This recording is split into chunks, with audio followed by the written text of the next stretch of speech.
Bismillahirrahmanirrahim. Assalamu alaikum, everyone. The influence of a good teacher can never be erased. The purpose of these session series are introducing an awareness about the e-learning, digital learning, electronic learning, blended learning, implementation of a technology in a higher education. And we are going to implement already a lot of technology with our education system.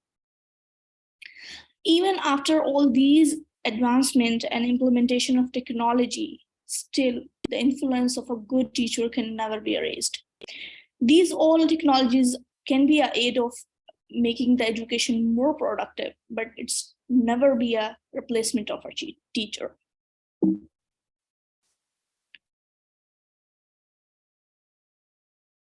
Welcome to the training session series of Relationship of e-learning and myself, Rima Shaheen, and today we are going to present a very interesting and very accurate topic, which is just related to our learning, that is learning content development.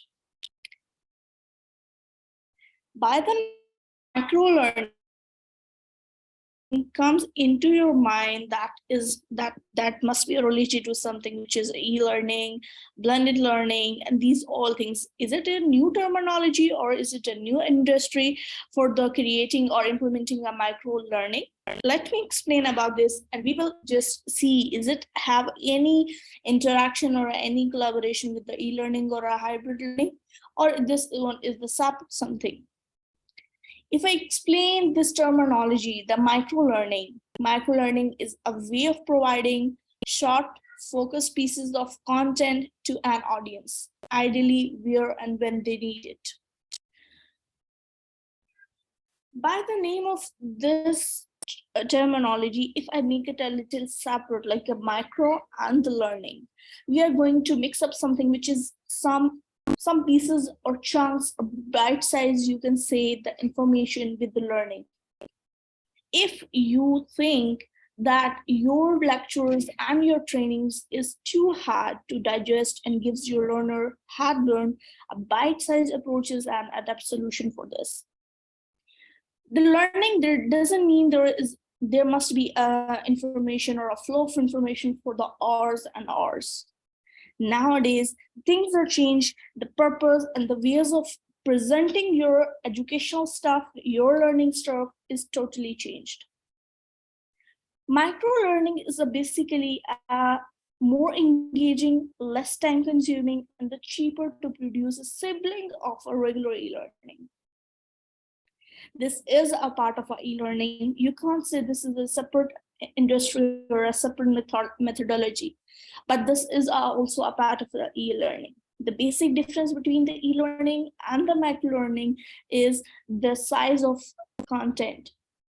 If we are talking about the e-learning, the things are in a deeper and a more deeper.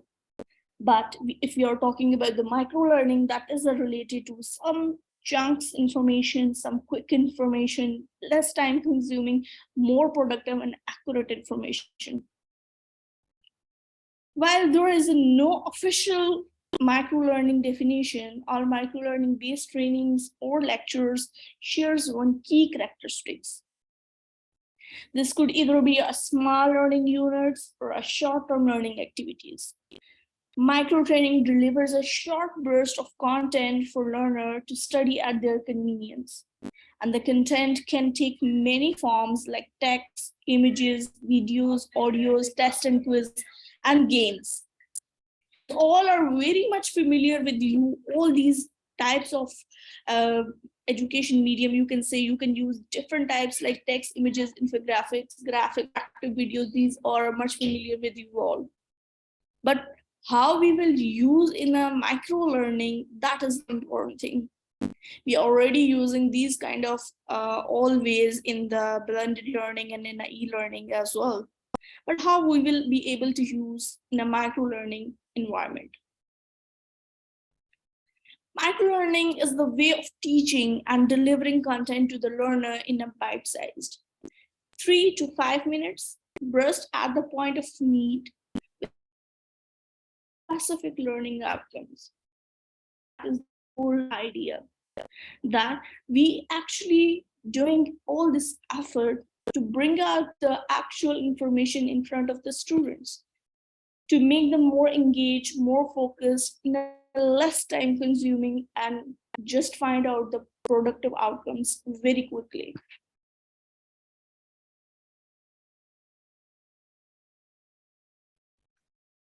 The way of method, or if we are talking about the teaching method, we are doing a lot more to create a content to make our student more engaged.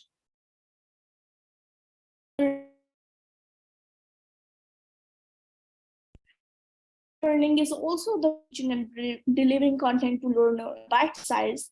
That means the thing is in a shorter, very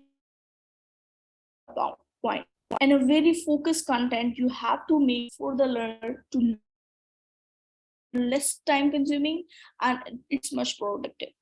The learner is in a control of what and when they are learning, and can training or lecture time and the place that's their busy schedule. That is not just make them restrict to the class. We are giving a freedom of any place, anytime they can learn. Micro-learning content harness this behavior of replicating your existing habits, allowing you access to short bursts of information that are more engaging and easy digestible. You are used to all the information, lectures, the lengthy lectures and everything. But this micro-learning is giving you opportunity to change your behavior, change your acceptance quality, that you are going to learn the actual thing with the chunk of the information and with the less time consuming.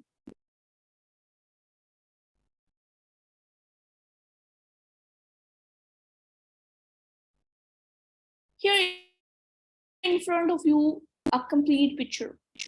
This is a one graphical information that what actually the micro-learning. If I make it in a separate, like what kind of information we have in educational systems, that could be some static, interactive, or self-learning.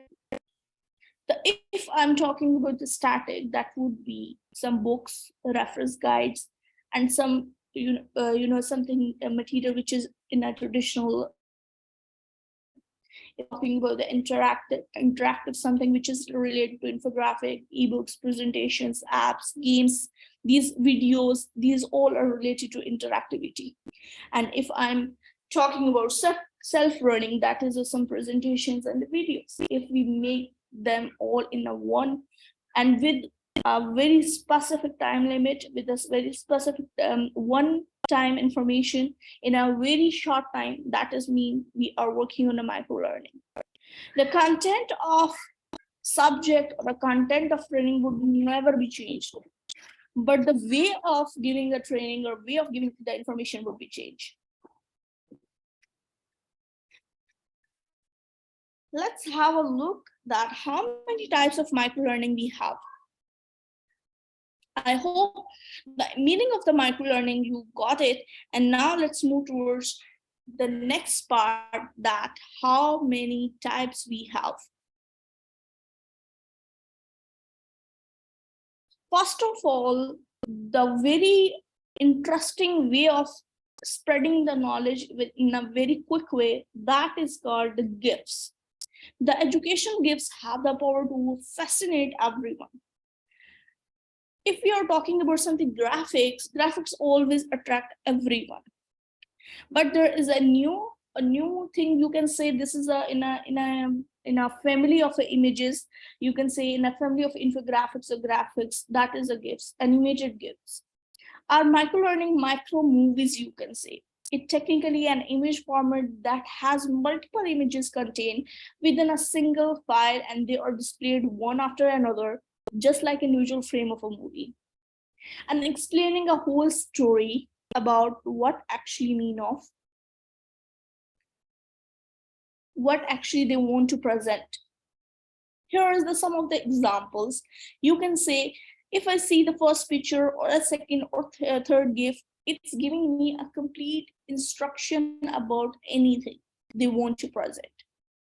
They're giving me an opportunity to learn in a very quick way and on a very specific content, just focus on the actual content. So these are the one of the type of the microlearning. Let's move toward the second type, that is augmented reality microlearning.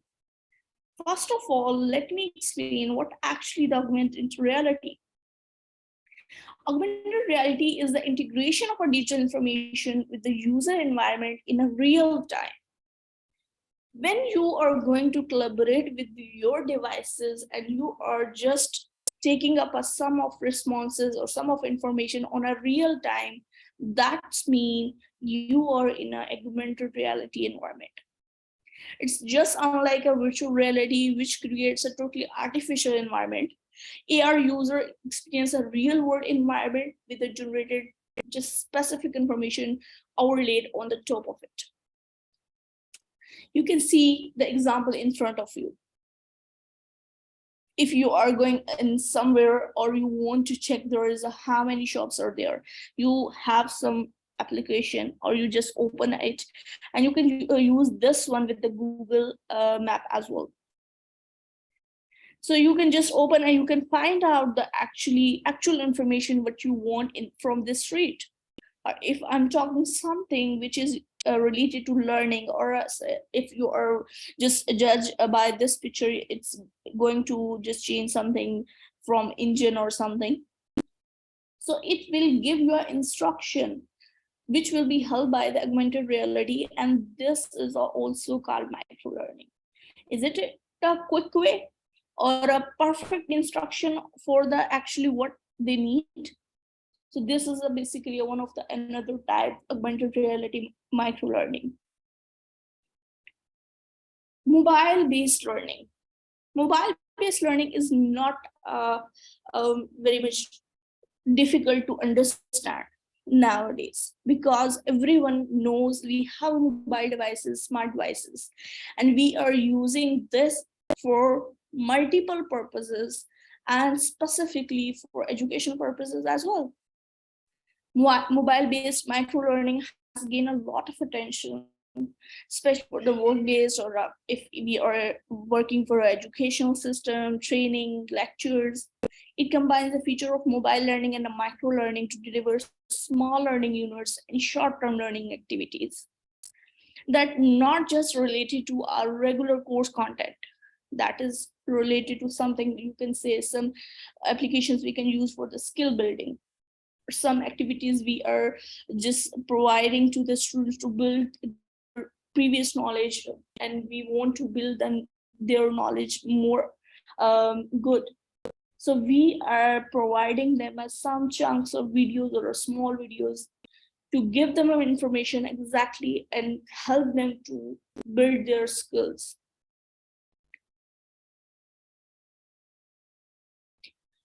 And the fourth part is microlearning video. Microlearning videos are all learning different ways. That microlearning video is just, you can say, a short video that deliver on demand learning. Like microlearning videos usually have only learning are present in a burst 2 to 5 minutes and requires a little effort for individual session. For example, if I'm talking about some specific topic, so that means I will be just restrict to that point. I will not make any video which is have any introduction, overview, history, or after that the feedback, benefits, and all these. I will just focus on the actual the progress or actual the instruction of that content. That's it.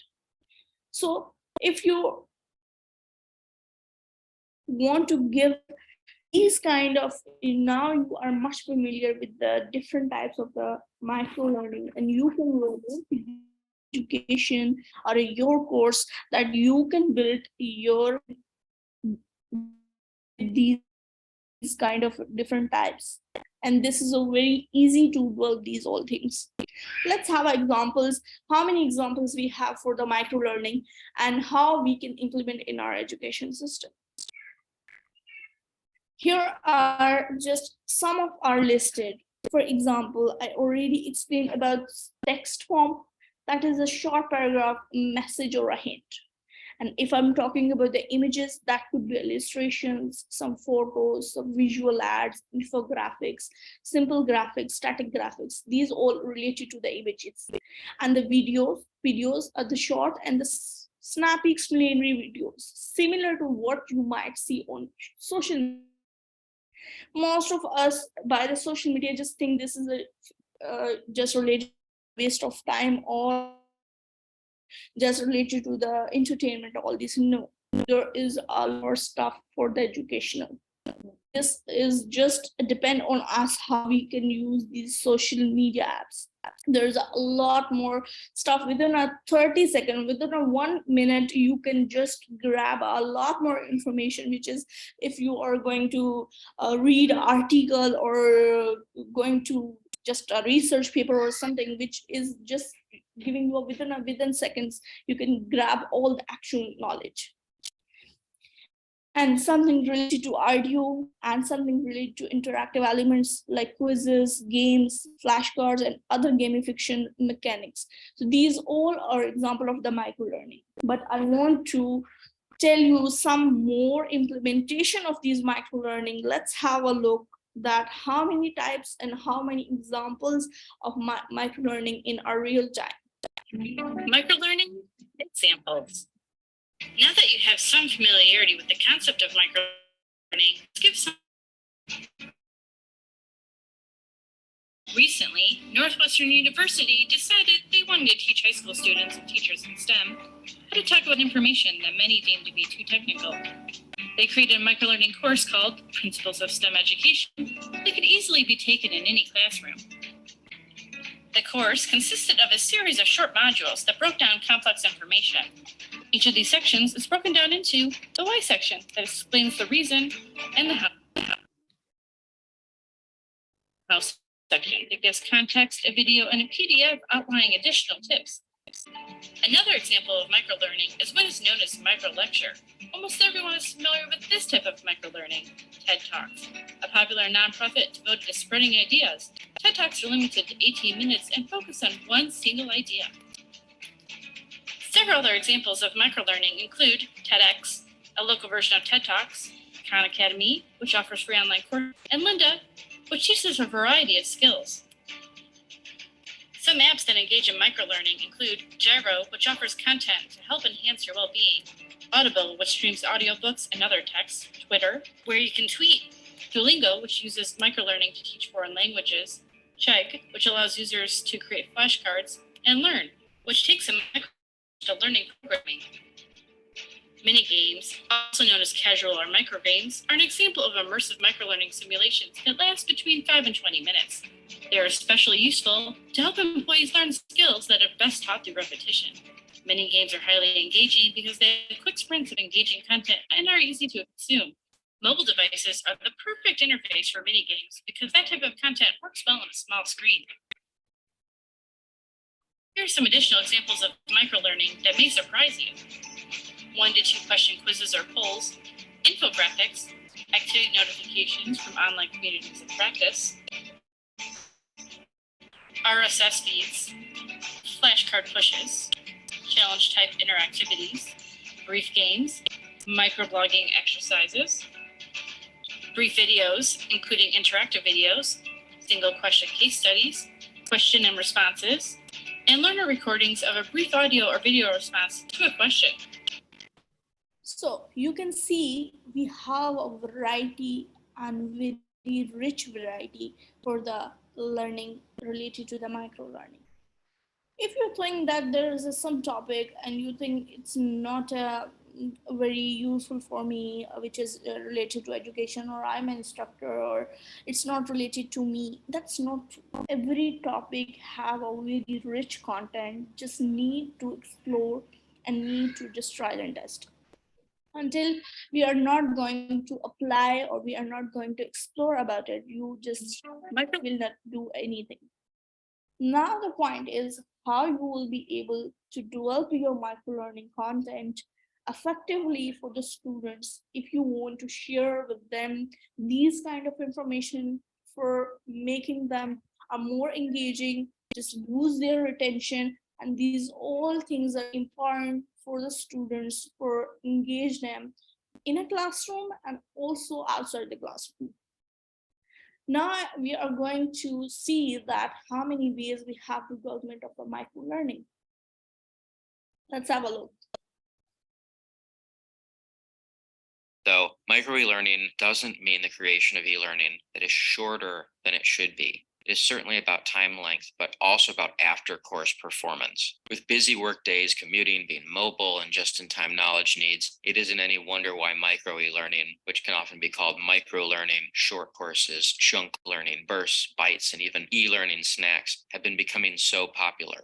There's no definitive time requirements for micro e-learning, but they're often between 1 and 5 minutes long, and don't be surprised if 10 to 15 minutes works best for you and, of course, your audience. The key is that they feel short and manageable to the learner. Because of the short seat times, micro e-learning tends to be very focused on what information reaches the performance goals and what doesn't. It means we want a presentation method that rapidly presents information, encourages understanding, is less overwhelming without information overload, and raises retention, which all leads to meeting those performance goals. And keep in mind that it's not always feasible to meet the objectives of a course or curriculum with micro e-learning. Do your best, be creative, and don't forget to make sure your LMS supports your micro e-learning approaches regarding navigation, scoring, and tracking. So how do we create micro e-learning? Here's where our instructional and creative design skills really come in handy. The intention isn't just to cut out material that might be the best option. We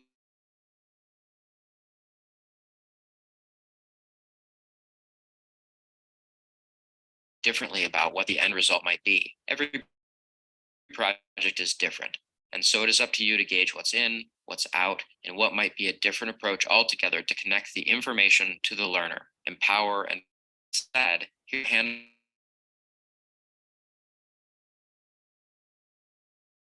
it's common to start off projects with introduction slides, overviews, history, and definitions. Consider skipping all these and just throw the learner right into an important situation or scenario. Get them using their brains right away in common situations and provide feedback or additional knowledge when they need it and not if they don't.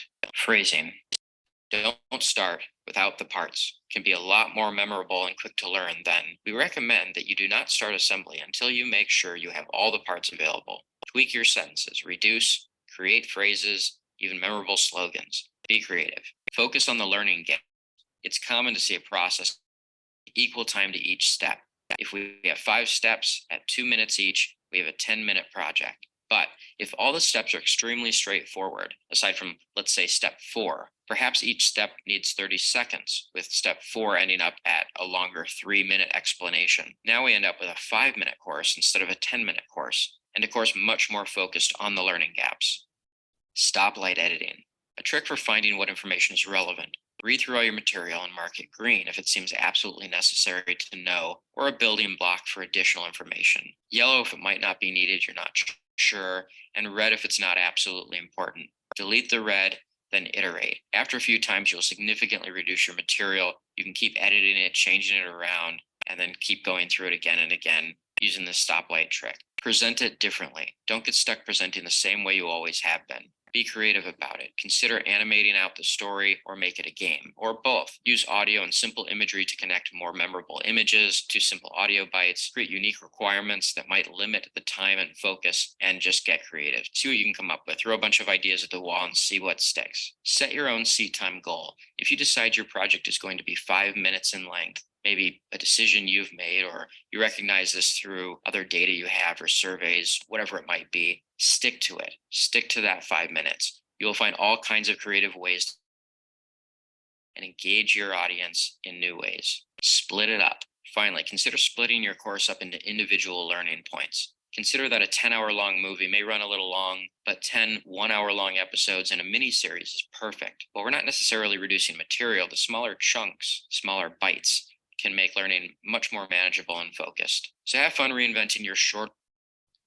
So this is a way some, you can say, see the ways to make our content more great and present your information in a bite size, actually the focus of the micro learning. It's more engaging. You can see that with the different kind of like videos, and graphics, you can use them and present your information in a very quick way.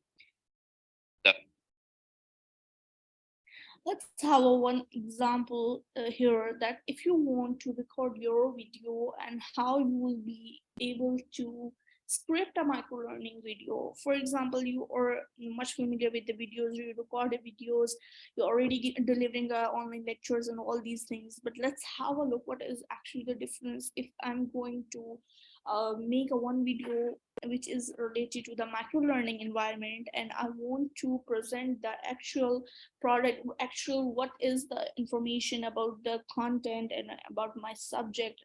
So what would be the steps? Let's have a look and we will see different steps in very short time conducted.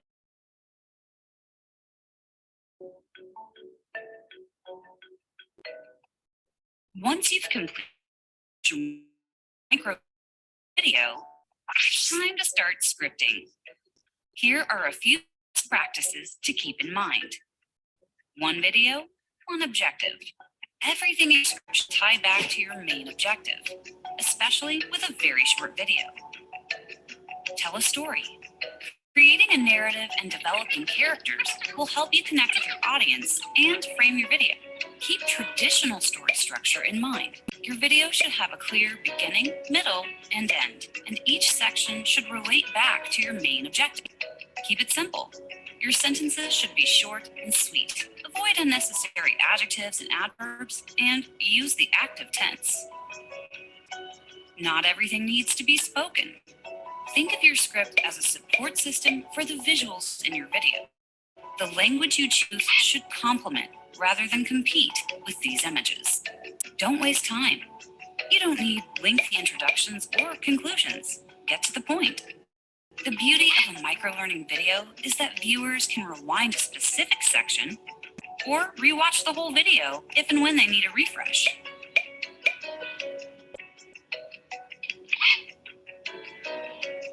Read more to learn about scripting. So this is a so easy way to make your content more accurate and more focused.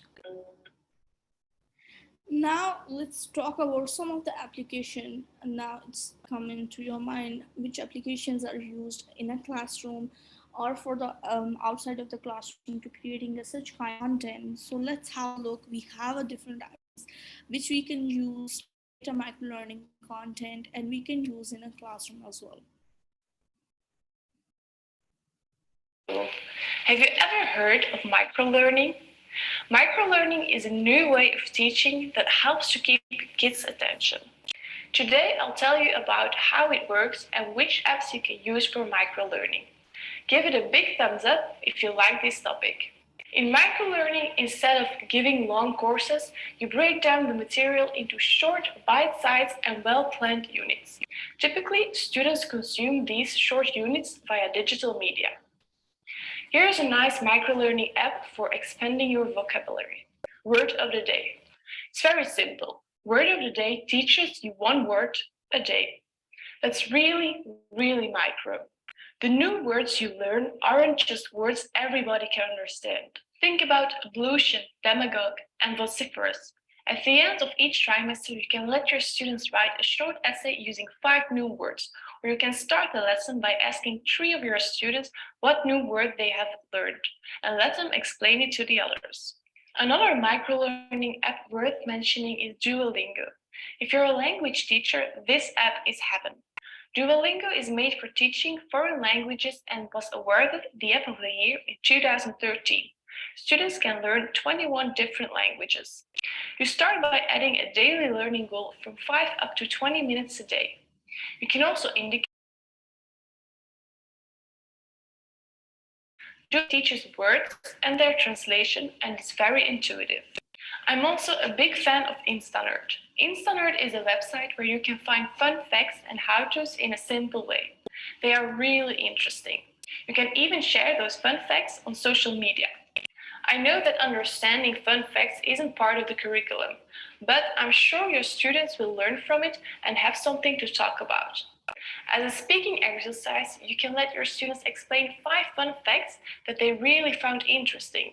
Students will learn better when they can relate to the topic and when it arouses their interests. There are also educational apps that can be used for microlearning, at least if you use your imagination. These apps are probably more familiar than the previous microlearning apps. Some of you might already know how they work, but didn't know they could be used for microlearning. Think about Explain Everything. Make short 5-minute lessons with Explain Everything. Explain Everything helps to take presentations to a whole new level. There's nothing wrong with PowerPoint, but presenting a subject can be more interactive and way cooler. Explain is an This means you can make a presentation and record every instruction videos and send it to your students. Ideal for microlearning. Book widgets can also be used for microlearning. The web quest, for example, is just perfect. Notice the different steps in the video behind me. These are several microlearning lessons. The entire web quest represents a chapter. Let your students discover each step. Make your microlearning lesson interactive by adding short YouTube videos and other game widgets. Changing up the learning formats keeps their attention. You can also use a hotspot image widget for fun micro lessons. So these 5 images, these 5 different applications are basically giving you a core idea to create your content more attractive, interactive, and versatile way.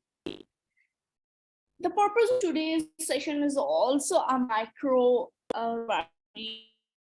variation. Today, my purpose is to present actual environment, what actually the meaning of the microlearning and how we can use it, how we can apply, how many types we have, how many applications we can use to make our content more interactive.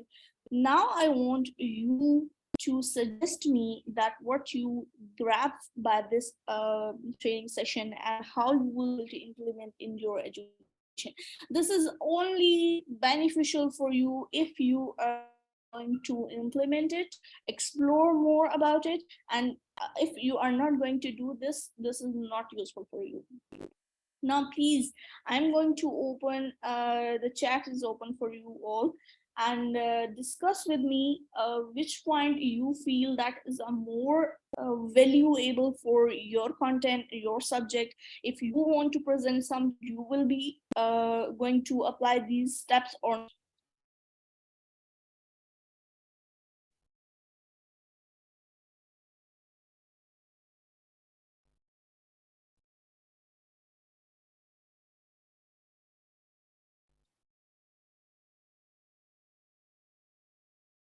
You can type in a chat box.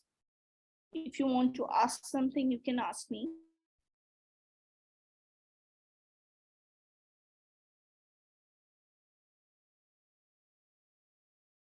What do you think? This microlearning concept is a good for us as educator?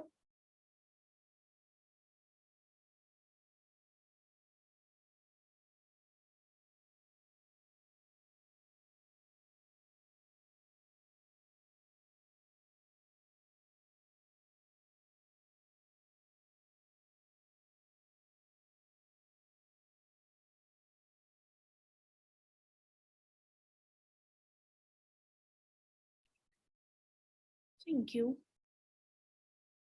Actually, I want to know about your perception about after this training session. What do you think about microlearning?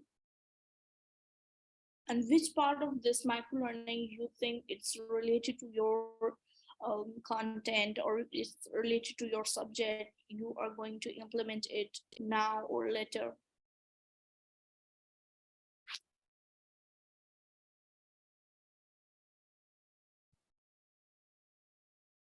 Sure. The recording would be shared with you all. And one more thing I want to explain here.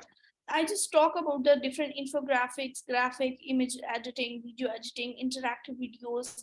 If you are joining us newly, so I want to tell you that we have all the previous sessions and we have all the recordings available, and we just presented a wonderful sessions on different topics like infographics, how you would be able to complete deep information, how you would be able to create the infographics or interactive videos. These all content are already available with us. Okay, I will share the content, the previous recording session, and this recording also will be added in that playlist, and you will be able to revise it, or if you want to share with others, you can do it. Let me share the link of all recordings.